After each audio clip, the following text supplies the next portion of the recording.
오늘 말씀 마가 10장 48절부터 52절 함께 교독하겠습니다. 이렇게 읽겠습니다. 앞절은 저와 함께 남자 형제님들, 그 다음 절은 우리 자매님들 그렇게 반복해 읽도록 하겠습니다. 48절 읽습니다. 시작. 많은 사람이 꾸짖어 잠잠하라 하되 그가 더욱 소리를 길어 이르되 다윗의 자손이여 나를 불쌍히 여기소서 하느니라. 예수께서 머물러 서서 그를 불러나시니 그들이 그 맹인을 부르며 이르되 안심하고 일어나라 그가 너를 부르신다 하네. 맹인이 겉옷을 내어버리고 뛰어 일어나 예수께 나아오거늘 예수께서 말씀하여 이르시되 내가 무엇을 가르쳐주기를 원하느냐. 맹인이 이르되 선생님이여 오기를 원하나이다. 다 같이 읽습니다. 예수께서 이르시되 가라 내 믿음이 너를 하시니 그가 곧 보게 되어 예수를 길에서 따른다. 아멘. 아멘. 네, 우린 요즘 마가복음을 매일 묵상 큐티를 하고 있습니다. 지난 화요일 날의 본문이 오늘의 이 본문입니다. 이 본문에는 이런 제목이 붙어 있습니다. 맹인 바디메오가 고침을 받다.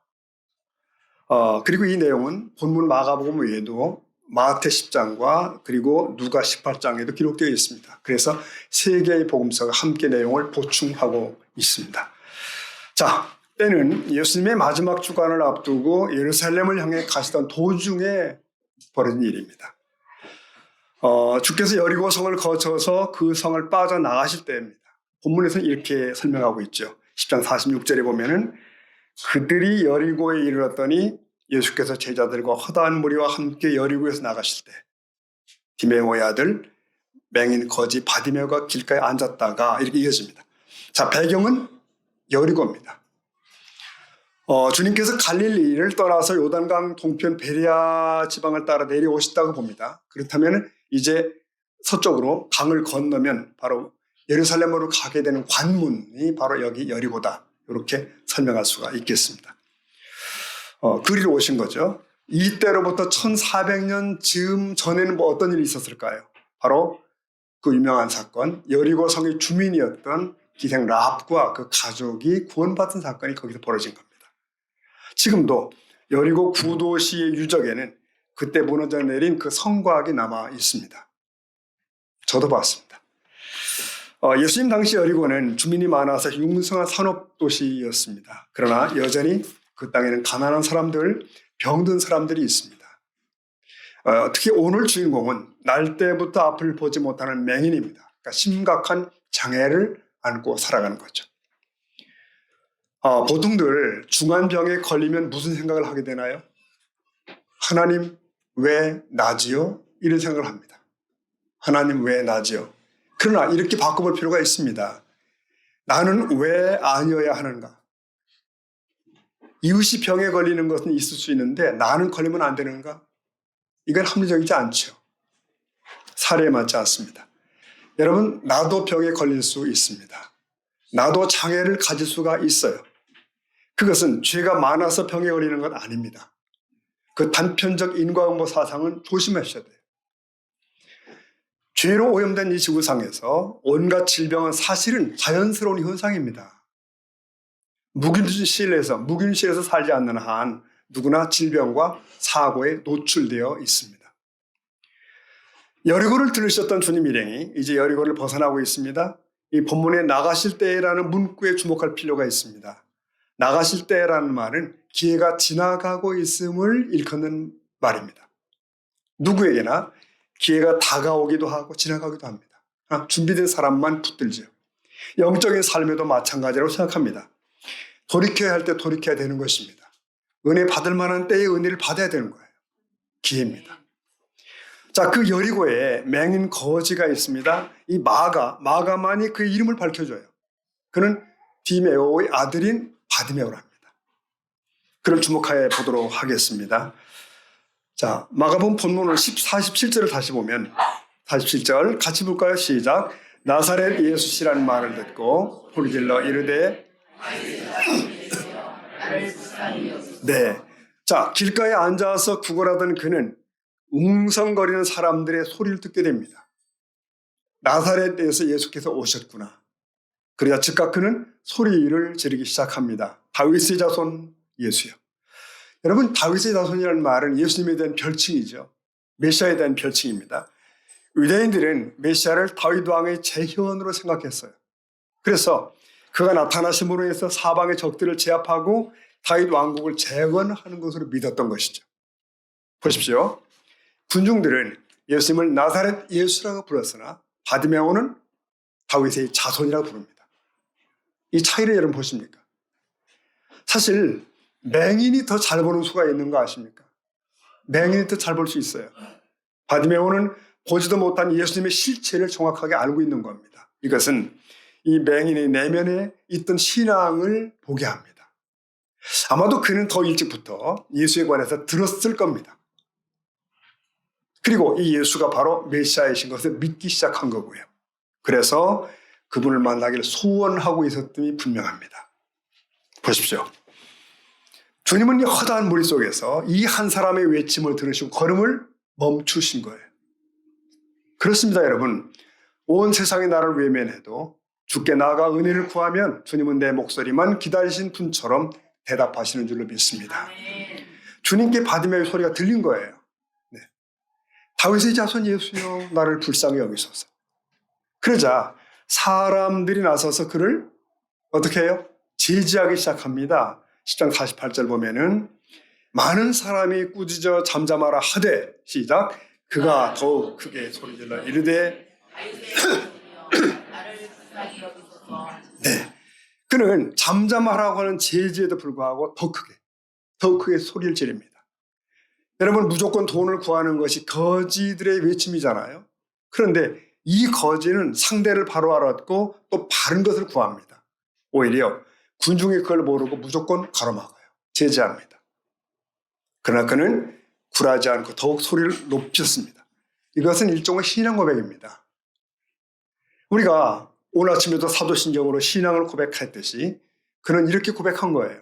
주님만이 메시아입니다. 주님만이 나의 문제를 해결할 수 있는 분입니다. 라는 외침이 그 외침 속에 담겨 있는 거죠. 이런 간절함이 부르짖음 속에 배어 있어요. 여러분, 신앙의 여정에는 언제나 장애물이 있습니다.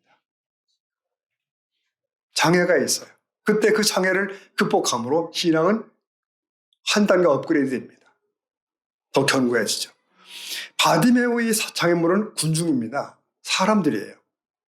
그런데 중요한 것은 약한 자를 찾아오신 주께서는 그 소란 속에서도 바디메오의 호소를 구별하셨다는 것. 들으셨다는 것.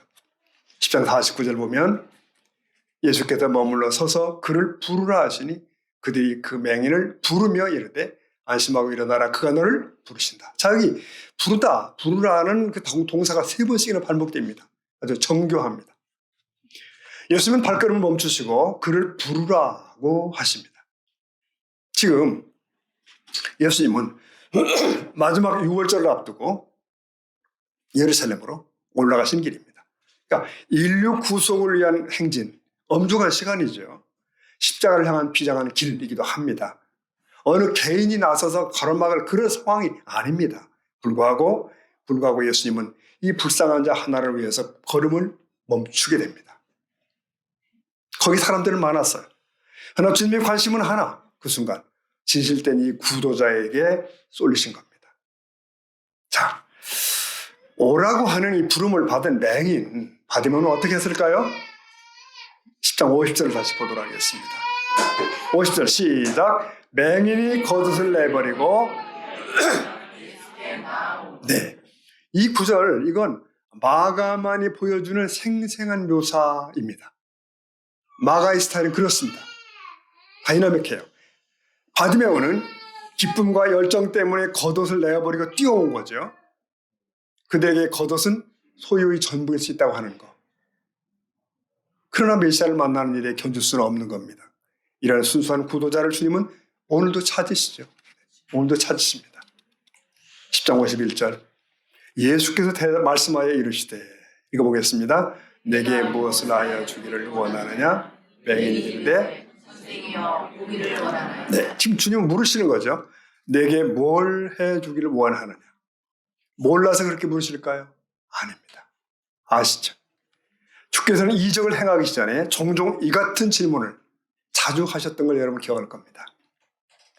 주님은 바디메오에게 자기 소원을 분명하게 표현하도록 요구하십니다. 말하라는 거죠. 용기를 주어서 신앙을 고백시키는 거예요.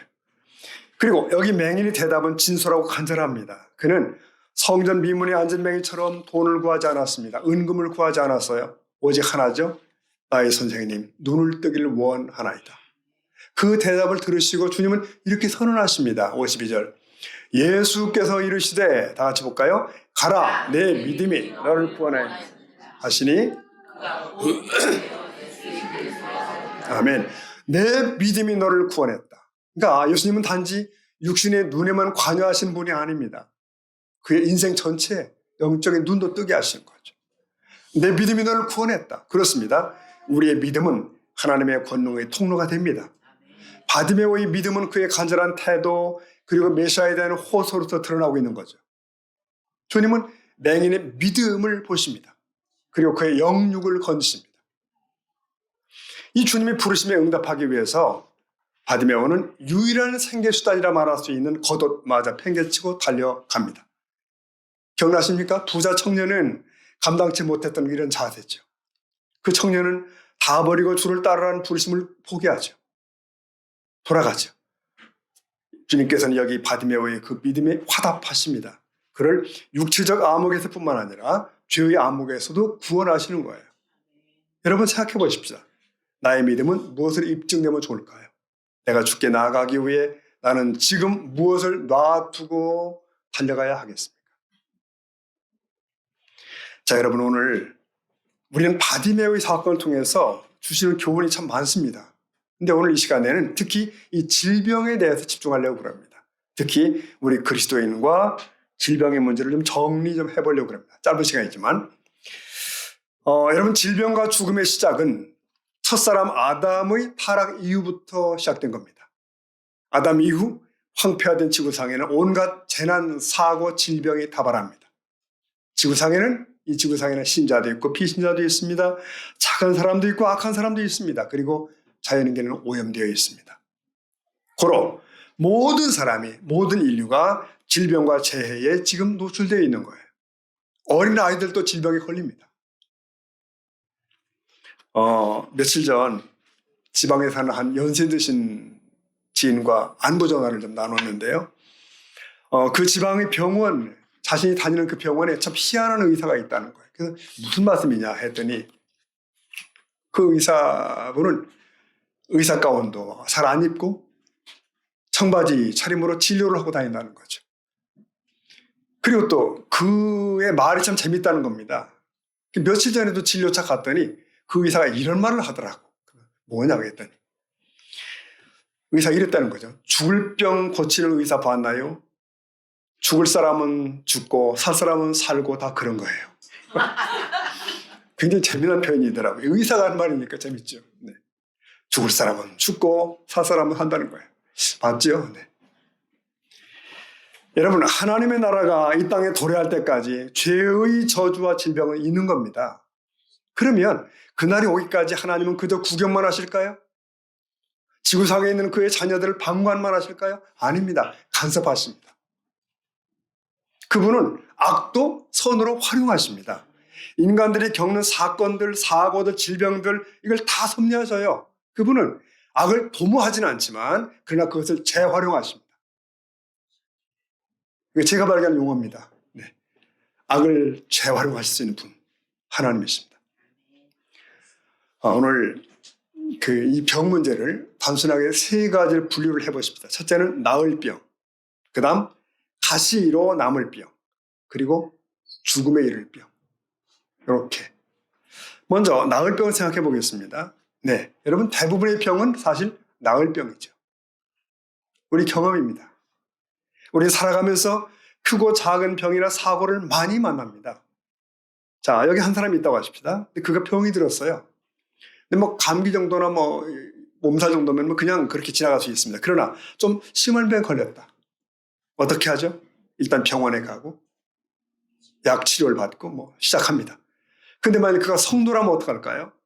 병원도 가고 의술도 도움을 받습니다. 한편 가족과 주위 성도들이 그를 위해 기도하기 시작합니다. 물론 본인도 멈췄던 기도를 다시 시작하는 거예요.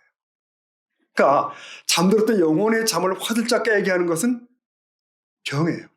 많은 경우 사건이에요.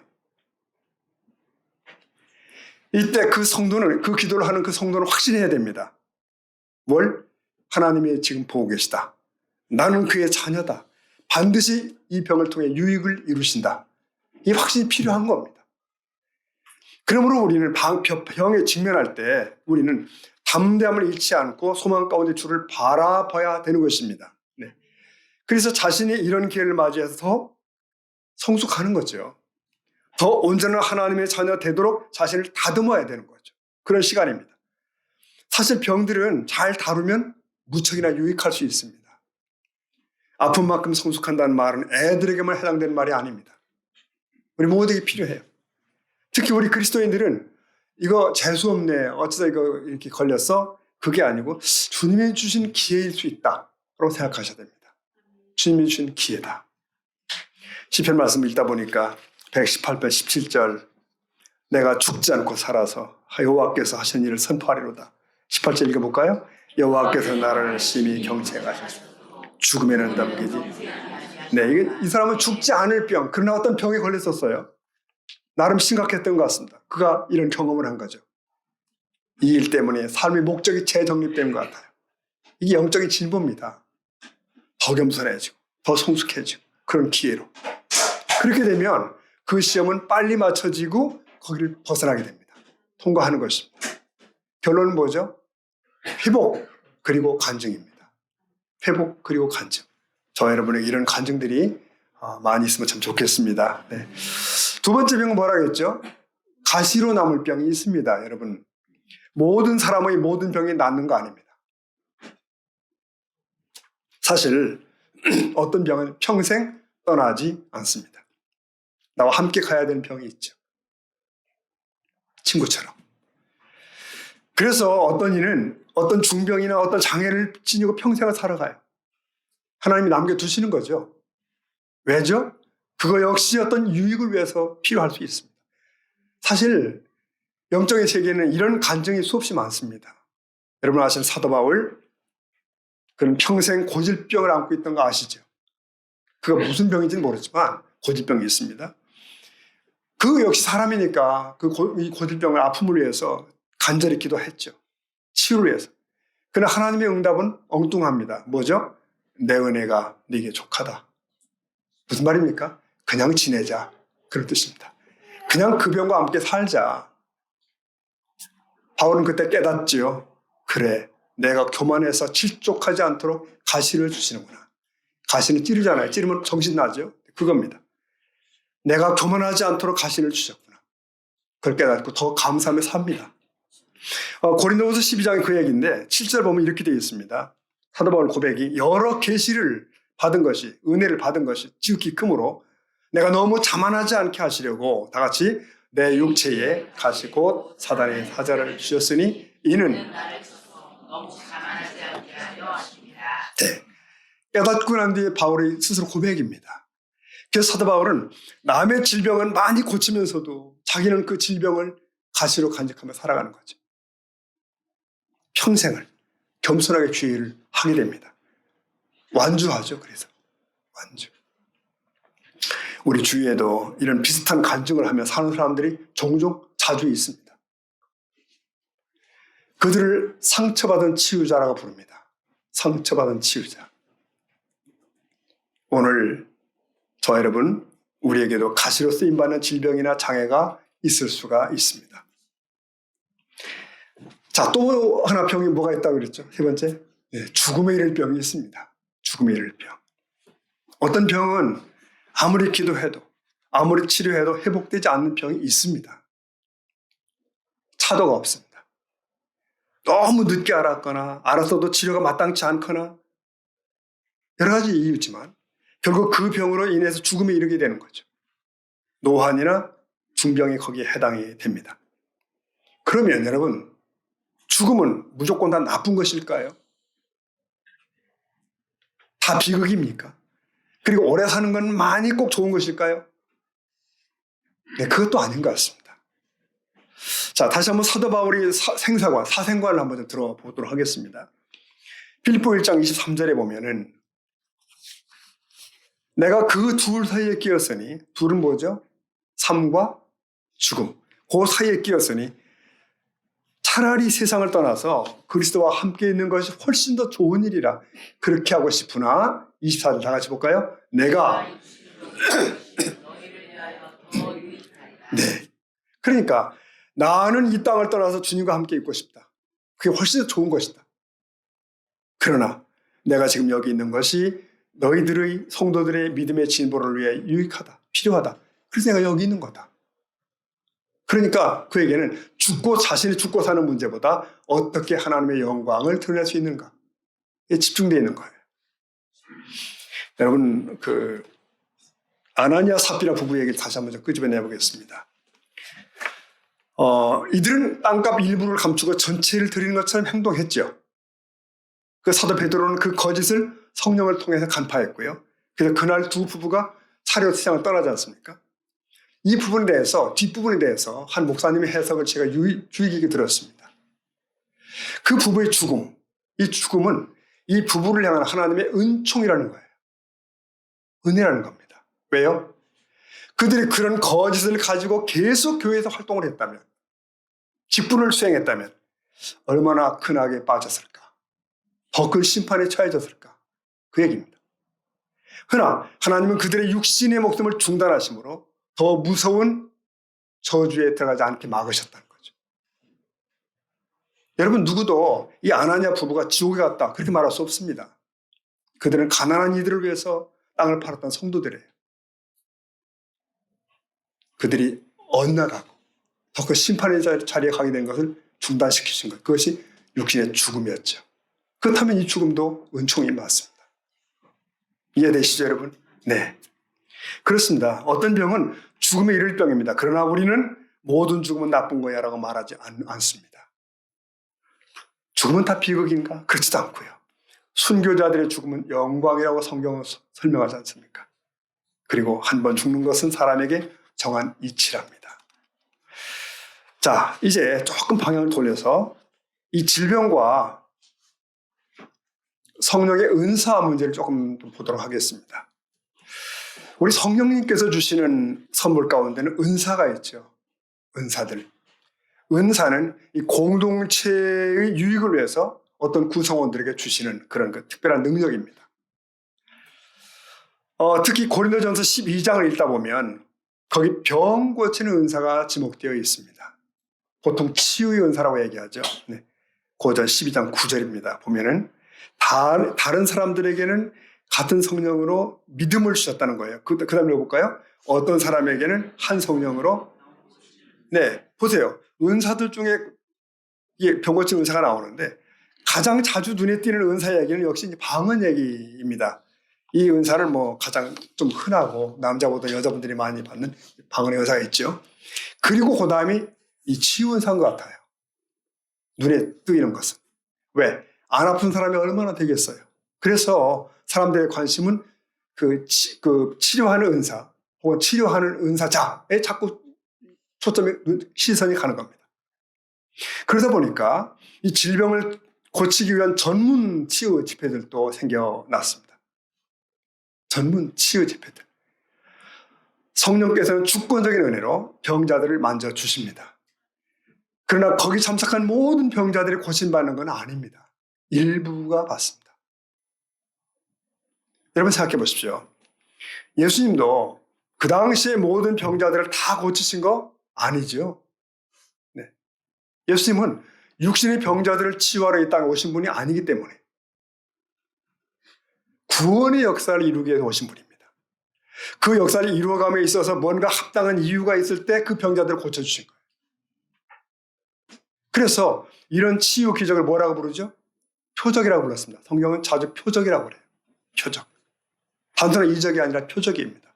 즉 예수 그리스도가 하나님의 독생자라는 사실을 드러낼 때 또는 그분이 인류의 영육을 치료하는 분이라는 것이 드러나야 하는 경우에 치유를 행하셨어요. 그래서 표적을 합니다. 표적이라고 해요. 표적. 그런데 오늘날을 생각해 보십시오, 여러분. 어떤 치유 집회에서는 모든 사람이 다 고쳐질 것처럼 말을 하죠. 그리고 그런 고조된 분위기를 몰아가기도 합니다. 자, 그러다 보니 거기에는 인위적 행위들이 가미되기도 합니다. 여기에 함정이 있습니다. 위험이 있습니다. 서울 인근 분당 아래쪽의 교회에 한 교회에 출석하는 친구가 있습니다. 얼마 전에 봤는데 그런 얘기를 하는 거예요. 자기가 근자에 아내가 좀 아파서 어떤 치유 집회라는 데를 좀 다녀왔다 얘기하면서, 제 생각에 아마도 이제 아내분이 이제 가자 거기라도 이렇게 해서 그냥 갔던 것 같습니다.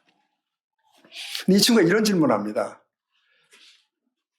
그런데 말이야, 그런데 가면 꼭 뒤로 넘어져야 되나?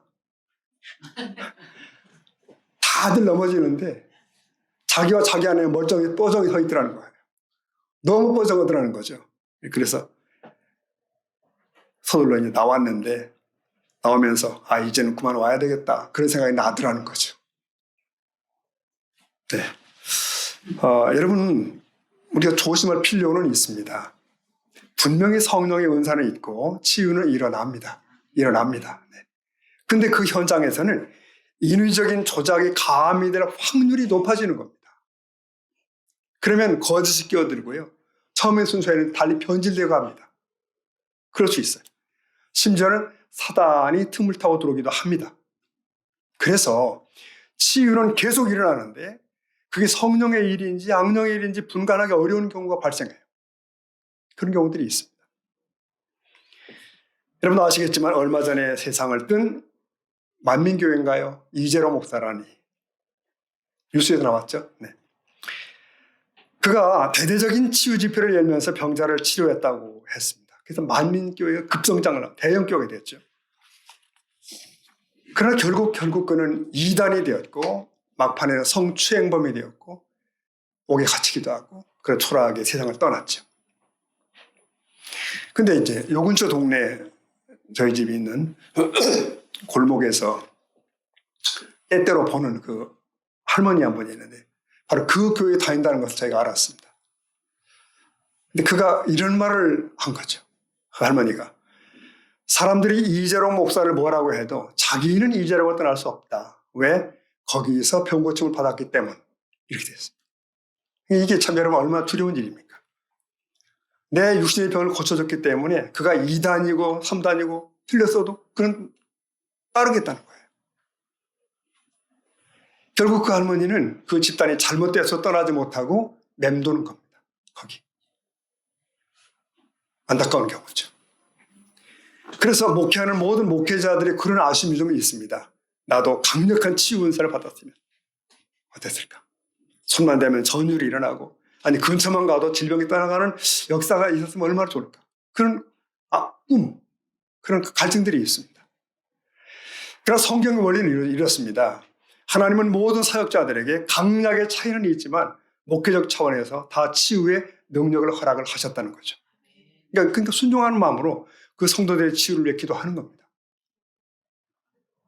질병에는 육신만 질병이 있는 게 아니지 않습니까? 또 마음의 질병도 있고 영적 질병도 있고. 그러므로 교회는 만병의 치료자가 되시는 주님이 다스리시는 종합병원이라고 말할 수도 있습니다. 그렇죠? 네. 자, 그러면 이제 우리 이들 공동체 안에 질병으로 고생하는 이들은 어떻게 하면 좋은가? 병원에 갈 필요 없다. 병은 기도로 고쳐야 한다면서 안수기도를 받으라는 사람도 있습니다. 물론 성경에는 그렇게 병을 고친 사례들이 많이 있습니다. 그러나 누군가가 기도하면 병이 다 낫더라. 이것은 굉장히 비성경적인 멘트입니다. 그럴 때는 아집이에요. 기도로 병을 고칠 수 있습니다. 하지만 내가 고친다는 것은 바른 신앙적 태도가 아니겠죠. 복음서에 나타나는 치유 기사들의 경우에 하나부터 열까지 다 주님이 고치셨습니다. 치유 방법은 상황에 따라 각기 달랐어요. 기도로 고친다는 것은 나는 기도하고 고치시는 분은 하나님이라는 기본적 신앙에서 비롯됩니다. 내가 기도하고 내가 고친다? 그것은 옳지 않습니다. 안수기도란 머리에 손 얹고 드리는 기도잖아요. 성령 충만을 구할 때, 직분자를 세울 때, 선교사를 파송할 때 이런 여러 경우에 안수했던 걸 성경은 보여줍니다. 그리고 병자를 고칠 때에도 안수를 했어요. 그러니까 치유를 위한 안수기도는 성령의 역사하심을 간청하는 겁니다.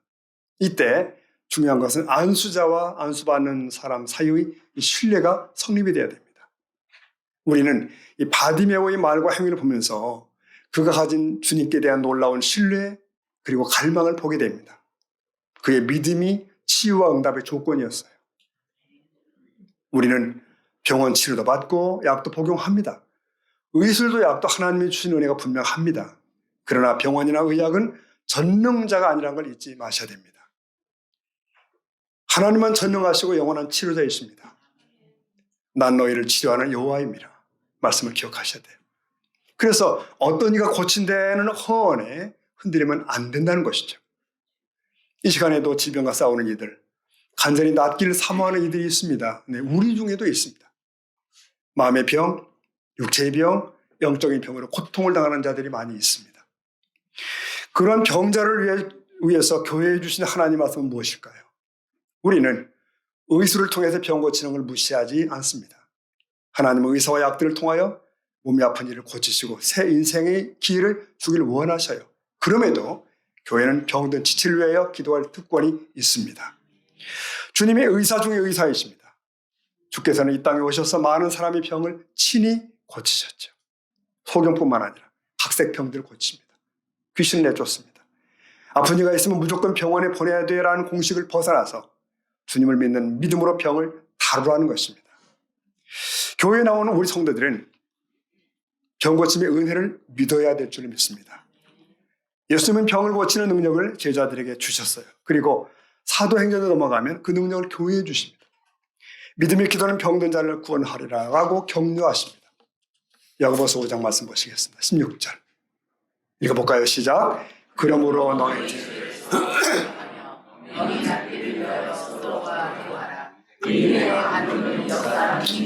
아멘. 서로 기도하라. 그리고 의인의 간구의 역사는 힘이 크다. 여기서 의인이 누굽니까? 우리 모두입니다. 예수 그리스도를 믿어서 죄 용서받은 사람들을 의미합니다. 그들의 기도는 역사하는 능력이 있습니다. 왜? 예수의 이름으로 기도하기 때문입니다. 사실 초대교회는 성령을 받은 후에 안진뱅이를 이렇게 세우죠. 평신도인 빌립 집사님이 말씀을 증거할 때 안진뱅이, 중풍병자를 고치는 표적과 기사들이 뒤따랐잖아요. 우리는 주위에 병든 자가 있을 때 이런 기도할 권세가 있습니다. 그래서 치유의 간증이 우리 안에 많아질 수 있기를 소원합니다.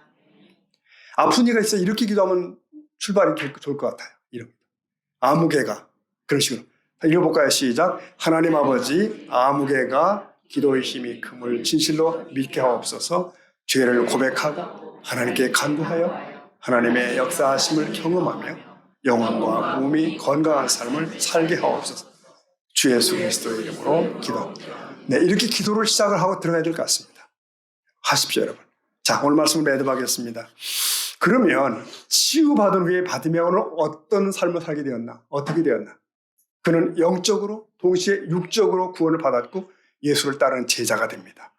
주를 통해 구원받은 자는 어디서 무엇을 하든지 주의 제자가 되는 줄로 믿습니다.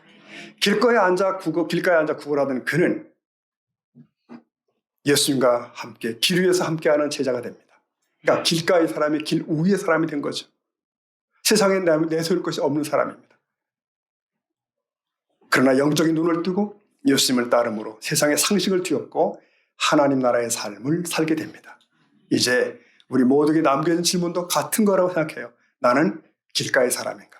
아니면 길 위의 사람인가? 당당하게 예수 제자의 길을 걷는 저 여러분 되길 축복합니다. 아멘. 기도하시겠습니다.